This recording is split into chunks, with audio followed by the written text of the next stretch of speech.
तो हेलो दोस्तों, नमस्ते, प्रणाम। तो चलिए, बहुत प्यारा सा आप सभी को तुलसी विवाह गीत सुनाते हैं। और अच्छा लगे तो लाइक सब्सक्राइब शेयर जरूर कर लीजिए और मेरा सपोर्ट करिए कि जल्दी से मेरा चैनल का मोनेटाइज पूरा हो जाए, क्योंकि मेरे चैनल का मोनेटाइज हट गया था। तो आप सभी से मैं बार बार विनती करती हूँ, हाथ जोड़ के, कि मेरा सपोर्ट करें। चलिए शुरू करते हैं।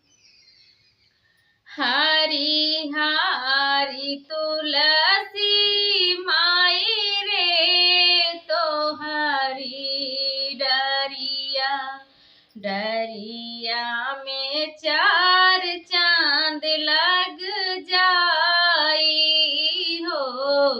डरिया में चार चांद लगी जाई। माई के बियाह वाला चाई है, तुलसा माई के बियाह वाला चाई है। लाल लाल चुनरियर लाल रे से नूरावा, लाल बिंदिया लाल कंगनवा, तोहरे लागी जाई है माँ तुलसी, तोहरे लगी जाई।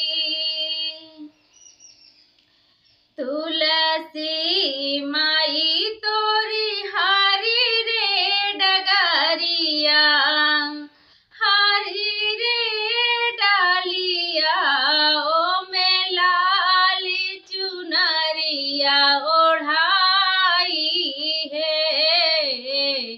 ओ में लाल से नूर चढ़ जाई है। तुलसा माँ के करी रे बियाहवा, लाल चुनरिया ओढ़ाई है। लाल चुनरिया ओढ़ाई